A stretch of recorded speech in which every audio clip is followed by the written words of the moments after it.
if somebody's looking to develop, I challenge them to find a better place, a small rural community that's in a better position to grow than Bonham. I guarantee that. Hey, what's going on, everybody? Welcome back to the Land Development Podcast. I'm your host, Ryan Glick. I'm excited today to be joined by Sean Pate, who is the city manager at Bonham, Texas.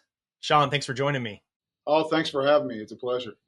Yeah, and I was kind of preparing for this episode and trying to figure out, hey, what are we going to talk about to start this out? And I always like to get into the background of my guests on the show. And when I was looking at your background, it seems like you've been in some sort of city role for most of your career, a city administrator or city manager. And I'm just curious, what led you down that path? So it's kind of interesting. I think like most of us, we go to college and we probably don't know what we want to do.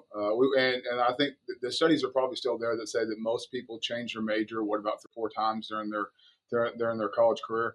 So when I originally went into school, it was going to be, my thought was maybe I'd be a coach. I mean, I like sports. I grew up around it. Most of my influential people in my life were coaches. So I thought that was a natural drift for me.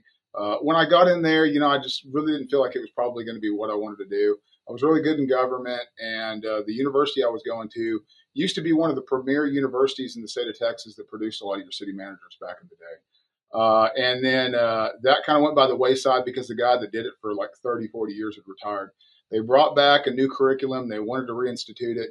I had a director that was over me that said, hey, you're in a lot of my classes. You do really good in government. Have you ever thought of a career in government? And I told him, I said, well, I'm really good in government because I understand it. I couldn't explain to people why I liked it, but I just seemed to be very good at it. But I asked him, I said, I really don't want to be a politician. He said, well, you don't really have to be a politician. There's a lot of other things you could do. And he named off a whole list of stuff, had me come visit with him, and the new dean that was going to be uprooting and starting up the public administration curriculum. I talked with him a little bit. They talked about city managers. I knew who the city manager of my hometown was. That town's like maybe 3,000 people. So I had a pretty close relationship with him. And so, I went back, visited with him, and really found out this is probably something that I might be interested in wanting to do. So I explored it a little bit more, and I enrolled in the program. And, that was kind of history from there. I mean, I kind of blew through it, did some interning, really liked it, and got super lucky, I guess, in the sense that, I landed the city manager job straight out of college. And that's really kind of unheard of. You wouldn't expect someone to be 23 years old and be able to do it. There's been a few since that have. I wouldn't advise it to a lot of people. I mean, obviously you're just not only drinking from a fire hose. I mean, you're just getting destroyed because it's nothing like you think it's going to be, but it was a good learning experience. And, 25 years almost later, here I am. So. Yeah. So that interning process that you did in the beginning, did that help kind of serve you from the standpoint of it helped you confirm that it was something you're going to be interested in? Yeah, what's interesting about interns and internship stuff is they only give you a little taste of things. They just kind of want to give you a little bit of morsels and say, "Hey, could you absorb this?" And so, usually it was working on budget stuff or maybe working on some analytics type stuff. But it was enough to say, "Hey, this is something I think I'd be interested in." Because at the end of the day, I mean, from a public service standpoint, it's a kind of a thankless position, but it comes with rewards in the sense that you're helping community issues. And if you're motivated to do that, even if you get ridiculed for it, but if you're motivated because it's a good thing, it's rewarding, and it's a good career to get involved in. So it was enough for me to see that, hey, it was something that I think I wanted to be a part of and make a difference in my community. Nice. So in the city of Bonham, and I'm sure it's pretty much similar in various cities, but in Bonham, what does the city manager do? So the city manager is basically the CEO of like a corporation. So the city, think of the city itself in like as a corporation or as an organization. It's ran similarly to a business in a sense. It's kind of business minded. We provide trash service, we provide sewer service, water, police, fire. So I basically report to a city council that is elected. They're the governing body that regulate me, and that's who I report to. So much like a CEO would report to a board of directors, I'm reporting to a city council. They're responsible to the citizens, and so I'm responsible to make sure that all the services that we provide are kosher, and they're to adequate, they're to the adequate level that they need to be. So. Gotcha. Does the city council hire and fire city managers? They do. There's only a couple of positions the city council it regulates, and that's going to be the city manager, the municipal judge, and the city prosecutor. Those are the three. Everything else basically reports directly under me. So. Gotcha. So we have a lot of people listening in from around the country. So it's not just people in Texas. So they may not be familiar with Bonham and what the city's like. Can you share a little bit about what Bonham's known for and kind of what the city feel is like? So yeah, Bonham, Texas is one of the oldest communities in the state of Texas. It's up in the northeast corner. It is right along the Red River, which separates Oklahoma from Texas. And back in the day, I think it was one of the main first entry points when they were having that huge migration that was coming from the east, coming into Texas, and then eventually going west. They would typically go into Bonham. So Bonham was established in 1848. And, we just recently had our 175th anniversary. It's an old town. It's got a lot of character, has a neat downtown area. It is known for a lot of different things, but probably our most famous resident is Sam Rayburn. And anybody that was into to history and into government would know that Sam Rayburn is still the longest tenured Speaker of the House. I think it was something like 40 years or so that he served. He passed away in the early '60s, but a lot of the reason why Bonham had received a lot of the aid and the help through the years was because of Mr. Rayburn. We have a VA hospital here. 121 is a major thoroughfare that connects us from the downtown Fort Worth to here. So depending on who you talk to, 121, which is a major highway, either ends or begins in Bonham. And Mr. Rayburn was a big factor into that. But Sam Rayburn, his library is here. A lot of people like to visit it. Lyndon Baines Johnson was a good friend of his. There were several former presidents who used to come here and stay and visit with Mr. Rayburn. So we've had a lot of other famous residents, but a lot of people typically are familiar with Sam Rayburn. There's a lot of there's Toll Road named after him. So that's in a nutshell. That's who we are. We have a great history, great past, and we're kind of building on that. That's kind of helped us maintain some character. Is it a city where people live and work, or is it a city where, I mean, is there industry there? Is there a lot of people that actually work in the city, or do they commute to other cities to work, or what is the makeup of the community like? So it's a little bit of both, but surprisingly enough, it is a live, work, and play type of environment. We have a VA hospital is probably our largest employer, but we have several larger manufacturers that were homegrown that have grown internationally now, like Tongren International. They do a lot of manufacturing with they have the exclusive agreements with Best Buy for the outdoor TVs. They assemble those here at this plant, as does the chief rival to the Peloton workout equipment. They also do a lot of government contracts. They have contracts with the automated components that you notice if you go into Burger King and McDonald's when you're wanting to not talk to a representative when you order a burger. You're entering your information. They're the ones that do that. So there's those. There's Renlita Doors, which is a high end multi-faucet type overhead door manufacturer. They make sophisticated fold up doors that can go for a bunch of different corporations. They go for mansions. It's a neat one. So there's a multitude. What we originally found about 5 years ago when we did a study is that, believe it or not, there are more people that are coming into Bonham than actually leaving. So people are commuting up here to work in some of our industries. But we're our commutership is very short. I mean, we're 25 minutes from the Dallas-Fort Worth Metroplex. So Okay, so and that's only going to get better when they complete the 4 lane of 121. It'll shave it down to probably less than 12. That's 20 minutes. So we have great ingress egress to our city. yeah, that's not too far away. Uh, you'd mentioned that essentially being the CEO of the city, and CEOs of different businesses often have various metrics to measure success and things of that nature. Do you have something similar there? Is that something that you drive, or is that more of something the city council has certain criteria that they have set that you then are trying to achieve, or how do you measure success in the city? So yeah, we do. We have a couple of different components. One of the first things I did when I came here 10 years ago, we worked on a vision plan. And everything that we do ties back to that vision plan. It's basically kind of like the roadmap of what do we want to be when we grow up? Well, we knew we were going to we were probably going to reinvent ourselves, because when you go through this series of redevelopment, we're going from a rural small community that had a lot of historic background to where it's so close to the Metroplex, it's going to continue to grow. So we wanted to maintain a lot of our character, but we knew we were going to get an influx of a lot of growth. So that was a vision plan. We needed to say, okay, what are our strengths and what are our weaknesses? Where are our opportunities? But what do we need to focus on? So everything we do, every dollar we spend, ties back to that vision plan. And then we've taken it a step further. We built a capital impact plan, and we use that to to basically hedge back onto what type of improvements we need to make in our community.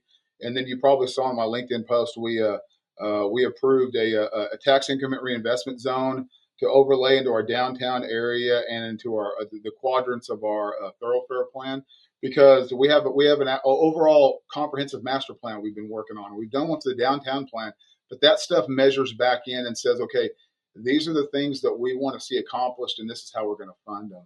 Whether through tax increment reinvestment type credits or a public-private partnership. So those are kind of that's probably the gist of like the metrics that the council kind of wants to see tied back to actual long range planning. Okay. And I was just kind of thinking this as you were talking through and explaining, and I want to get into some of the details of some of the developments you have going on there and everything. But um, with Bonham being such an old community and having people there, probably some generational people there, right, in the city, how do you get buy-in from the community for some of the growth that the city is seeing right now? Because you have the history and kind of the heritage of the town, and then you have a lot of the new developments that are coming in. And I would imagine that, as with most cities, there's some opposition to some of that growth and everything. But how do you get the community to buy into things like that? So that's a great question. That's one that in my career I've always noticed that's typically been that's usually been the war. If there's a war that's going to be created, it's usually the original town settlers, if you want to call them, and then the new individuals that are coming in that are spurring the growth. One of the things I think that's unique about Bonham is that, and I've told developers this, the reason why I don't think you have a tremendous amount of pushback like you would in other communities is that Bonham has been so close to the Metroplex for years that many of the town settlers here remember when, from a high school standpoint, they were playing these high schools like Plano and McKinney and Garland when there was only one school. And now they all have 12 or more schools. Frisco, one of the fastest growing cities in America for years, has like 12 high schools. I mean, most of the people that are working for me, that when they graduated high school, even in 99, 2000, was still just one school. And Frisco's got 12 now.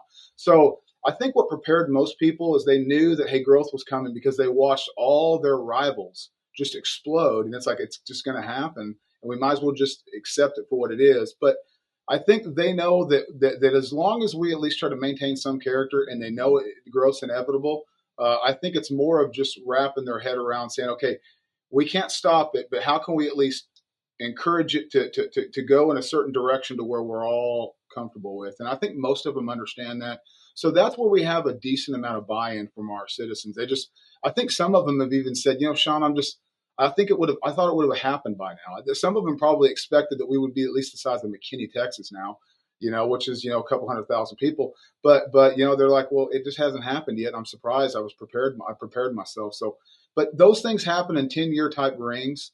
And we're on the cusp of that 10-year ring where they keep jumping out the Metroplex grows. And when it does, it just, you keep having those growth spurts. So where Anna and Melissa, Texas, were a part of that, now that's kind of went beyond them, and they're just continuing to build out.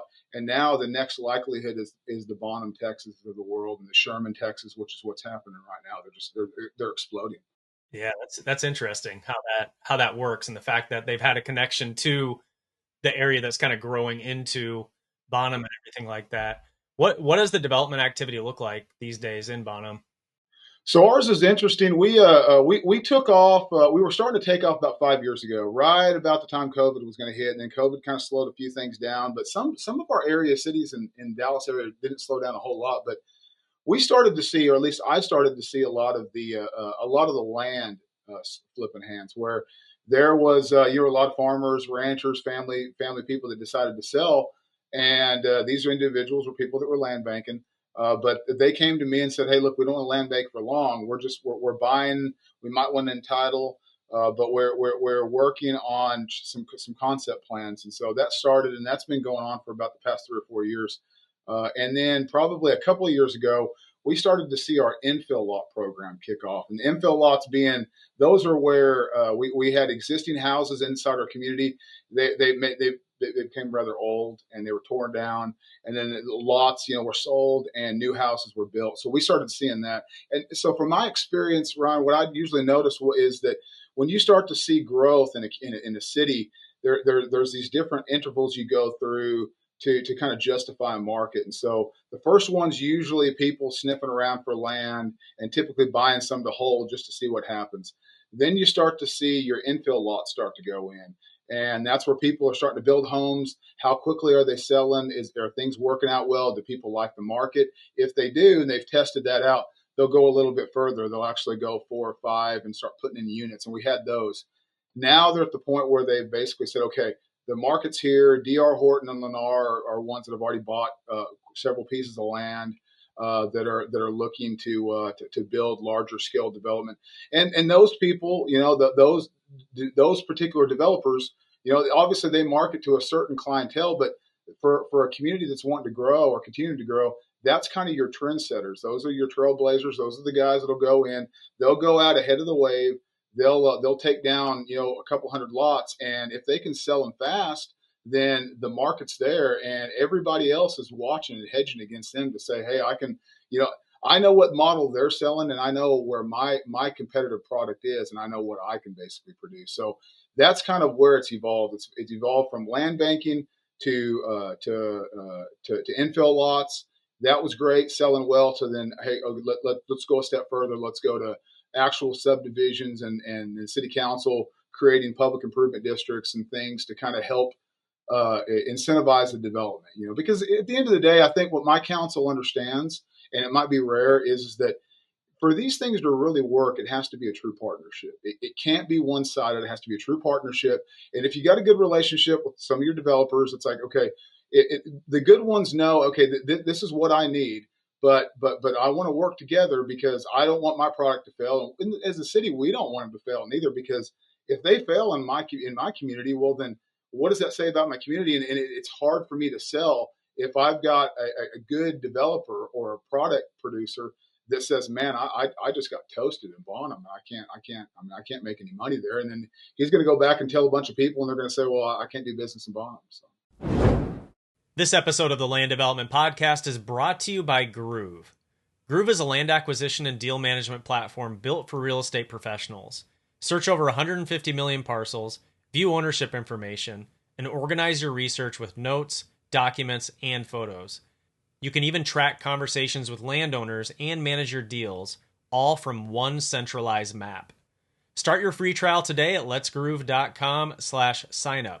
That's letsgroov.com/signup. All right, let's get back to the show. Yeah, well, as you can imagine, I've talked to a lot of developers, and I've had a lot of developers on the show interviewing them. And one of the common things I hear, and this isn't Bonham specifically, but just in general about municipalities, is that, a lot of the red tape and things is what keeps them from being able to do business in certain cities and everything. So it's interesting to hear you say that. I think it's great that you have that mindset of looking for those win-win opportunities with the developers and everything. What if someone comes in, a developer comes into Bonham, they buy some land, and they want to go through the process to entitle, and they want to maybe have to do a rezone or something, depending on what the zoning is like there. But what does that process look like with Bonham as far as those steps and interactions with the city to get to the point where they can actually turn dirt? So we try to make ours as friendly and streamful as possible. So we've got a good website. Actually, we've directed people to the planning and development website. All our forms are on there. Our process is in there. We have a builder's packet. We have all we took the liberty of uploading all our specs, from like water and sewer utilities to roadway specs, to help them answer, and then also the rezoning.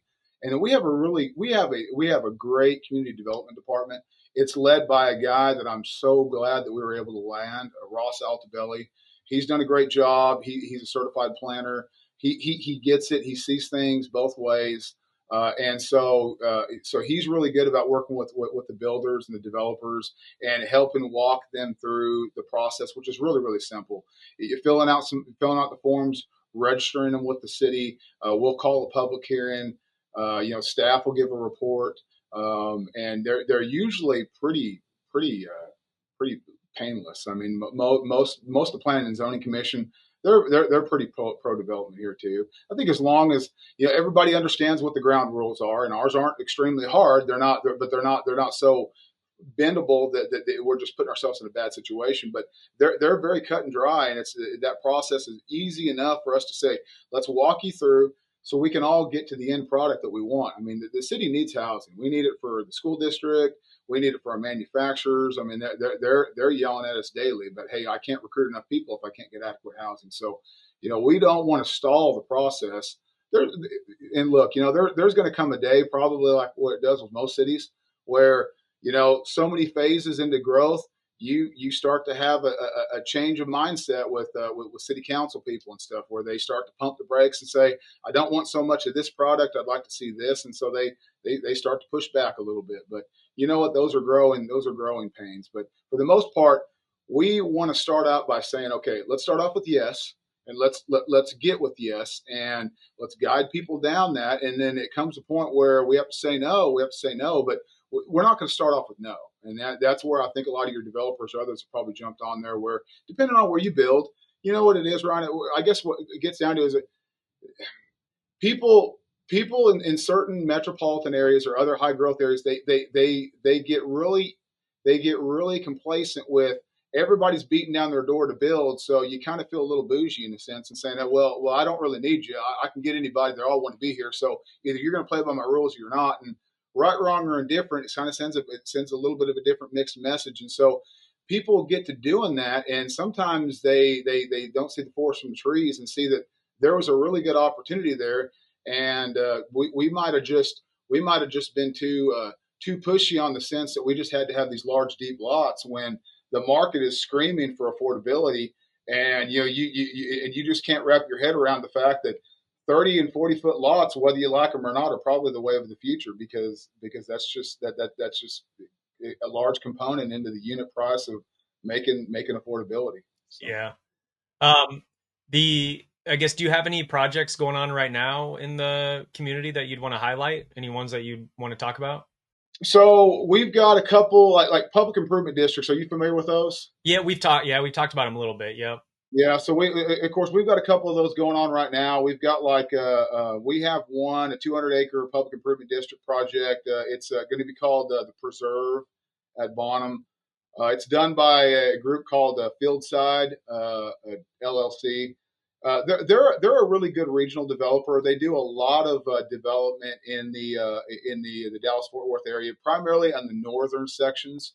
They've done really, really well with that. They work a lot with like Bloomfield Homes, some with DR. They do stuff with Stone Hollow. They work with a lot of great builders. That's at full build at 1,000 home development. We have one just south of there. It's going to be a 317-acre development. It'll be mixed use. It'll have a town center in it. It'll be a public improvement district. At full build out, that's probably 3,000 or more homes. It'll have some multifamily components to it as well too. And then we also have a 600-acre development that's right across the U.S. Highway 82 from our golf course. It's a 600-acre development it'll be like a city in itself.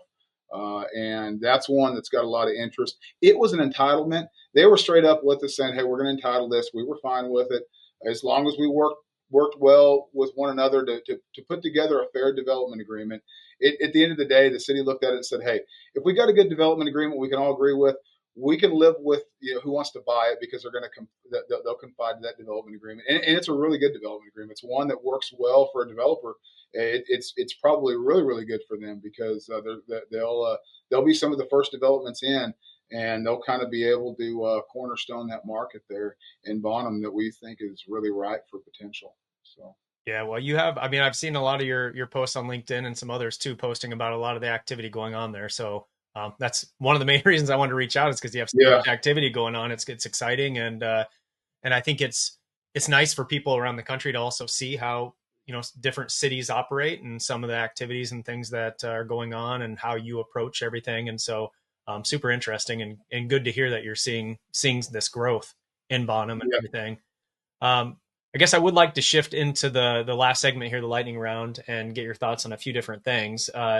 First one is, what's something that you wish all land developers would keep in mind when they're presenting a project to Bonham, or really any city for that matter? Is there something that they should keep in mind when they're presenting? Maybe something that's often overlooked in their plans or in something that they don't take into account that they should? I think at the end of the day, Dill, I think so, and I'm probably unique in the sense from a city management perspective because I do see things both sides of the fence. I can understand things from a developer side, but I understand obviously things from the city side. Um, so I get and I understand that from a development standpoint, it's really about making every square foot count in land because land's not getting any cheaper, and so when you're modeling things, you're trying to maximize as much as you possibly can. So sometimes things get lost in the design aspect when it comes to amenities.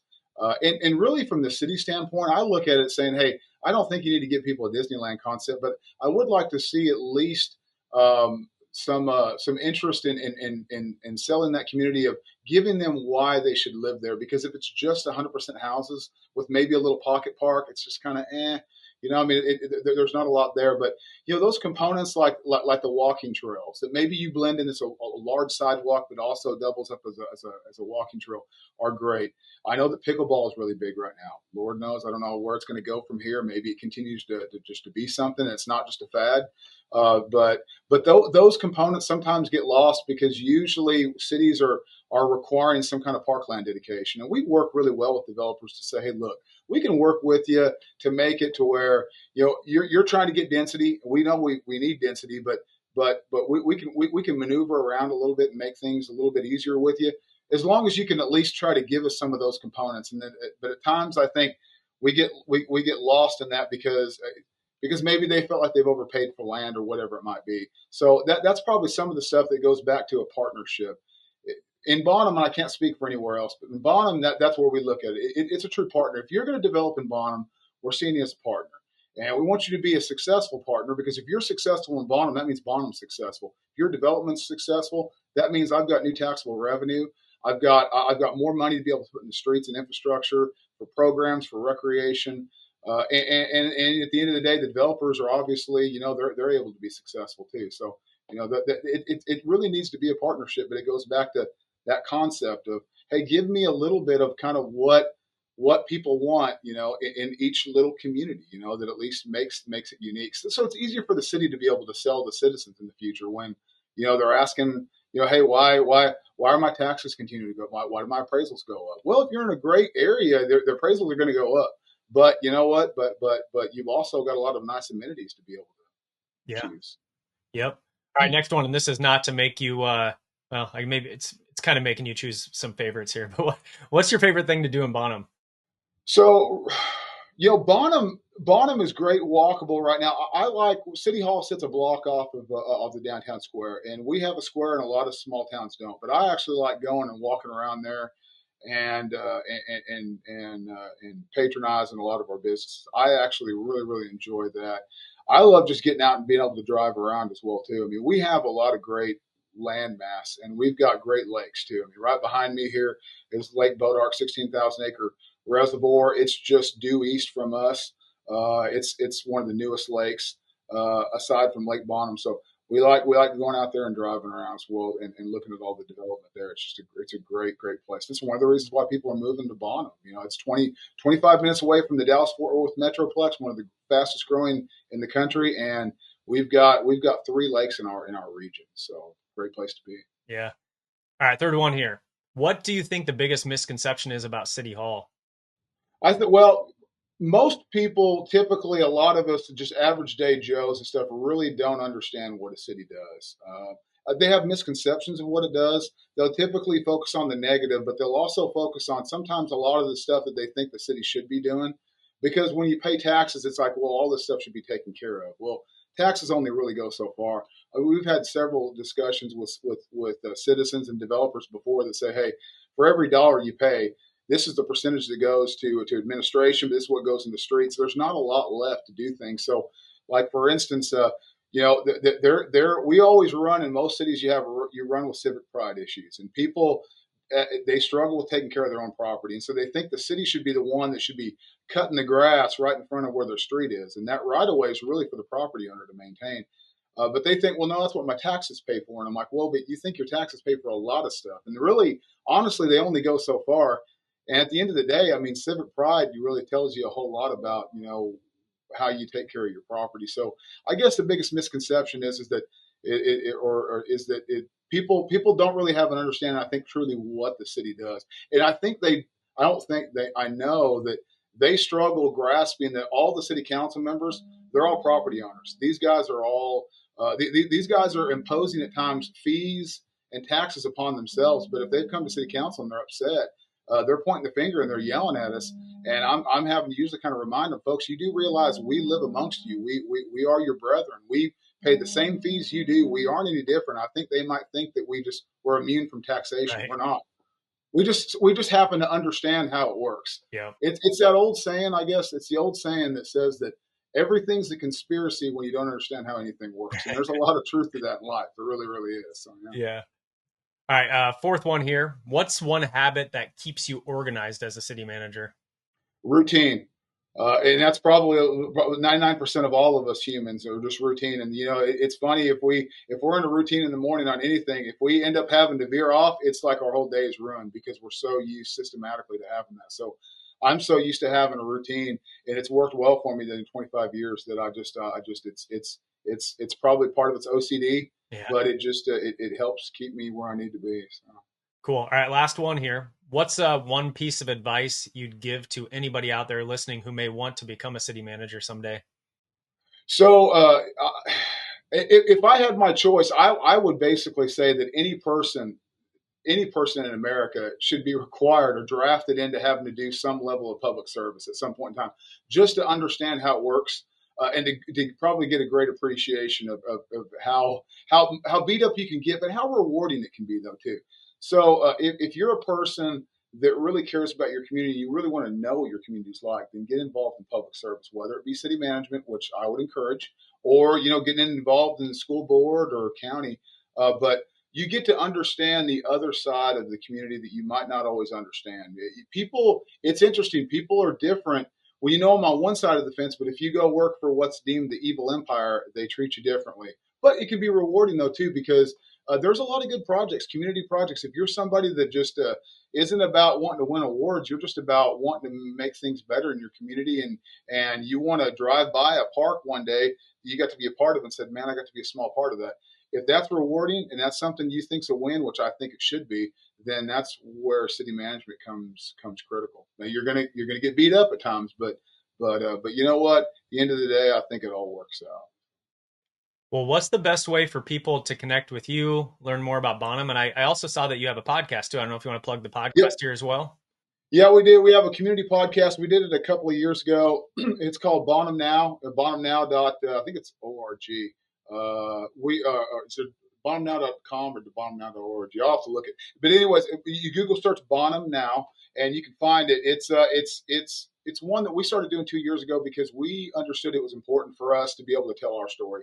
If we don't give the narrative of our story, we all know that other people are going to, and sometimes that's not going to be positive. So we actually wanted to give one that's non-biased, that takes a bunch of business owners, a bunch of citizens from around the city, and to tell their story and tell about why they love Bonham.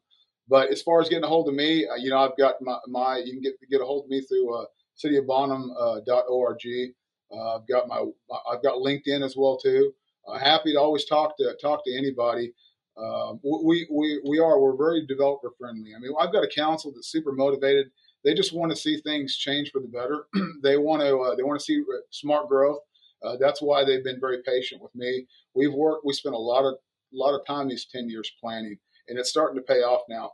I have heard from several developers that have said, this is one of the easiest places that's best prepared for growth, because we've already front loaded our master plan studies. We've done our water sewer modeling. I can tell you what our water sewer distribution's like. We've already put 30 million in the ground a couple of years ago to get ready for the growth.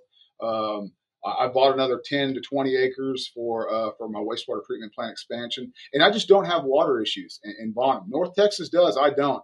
I have 100% of Lake Bonham that I pull from, and then the lake behind me, Lake Bodark.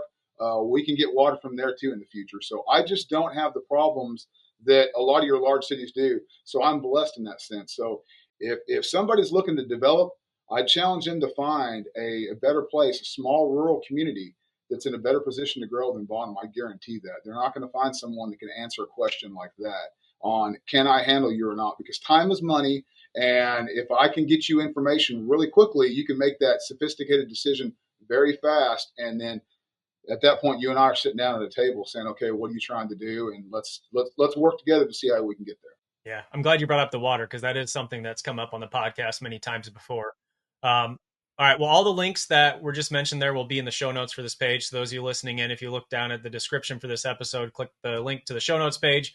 You'll see the links there to go to the city website, the podcast website, and also a link to connect with Sean on LinkedIn. Sean, really appreciate you hopping on here and talking through this. Super interesting. Always interesting to dig into a city. I've never been there before. So like, this is great to. Well, no, I'm glad you had us, because that probably helps. It gives a different spin for your podcast too. But it's certainly, hopefully I'll maybe humanize some of City Hall. I know that I can't be representative of every City Hall, but I'd like to think that many of the circles that I run in, this is the realm they like to run with, which is that, hey, look, we need to be pro growth, but let's be smart. Let's work together.